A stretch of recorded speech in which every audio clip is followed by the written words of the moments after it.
For my environmental analysis video, I took a look at the Northern Arizona University Bookstore and Postal Services building. Walking toward the building, I noticed that the sidewalks are a bit narrow, with not a lot of room on either side before the plants begin. This time of year, this is not much of an issue, but during the winter months, with snow piled on both sides, this could definitely get tight.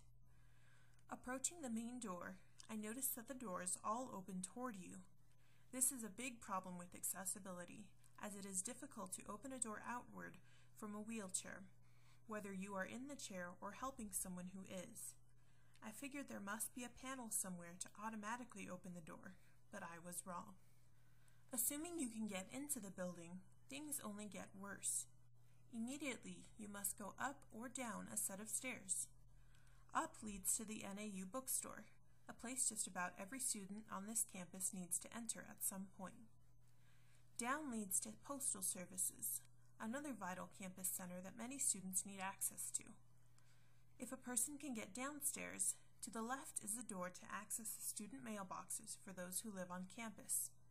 Across from that door is access to the shipping center, where mail is sent and received.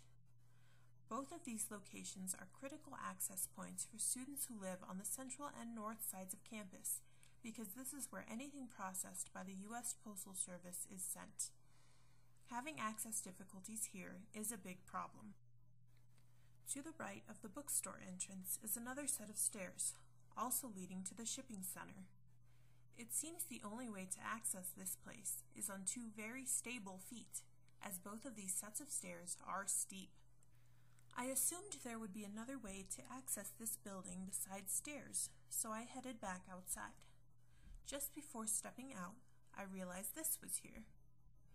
Having this automatic door panel here did not make sense from an accessibility standpoint, as there was not one outside and there was clearly nowhere for a wheelchair to go inside this main entrance.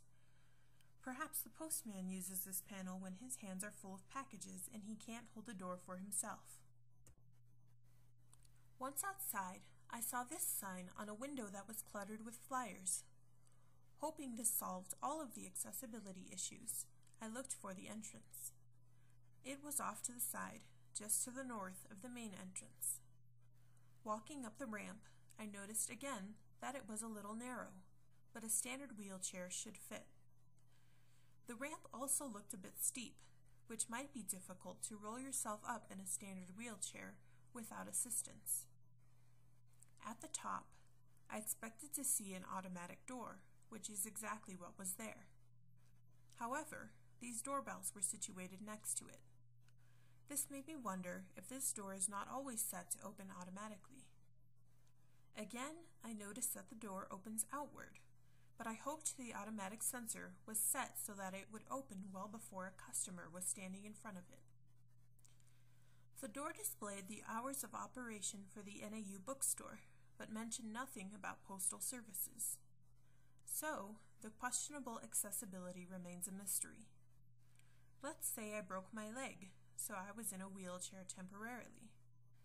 Would I be able to continue online shopping and sending letters home? Most likely, I would have to contact Campus Disability Services to set up a way for a friend to pick up mail for me, unless there is a secret elevator to access the building. Overall, public accessibility for the NAU bookstore building is questionable at best. This is surprising to me, as this is a public state university that should cater to everyone. I would like to assume that NAU Disability Services has a way to work around all of these issues, but what about other circumstances? What happens if I sprain my ankle and can't go up and down a steep set of stairs? Minor incidents such as this make it difficult to call this building universally accessible. This goes to show that accessibility applies to everyone, as disabilities are not always permanent.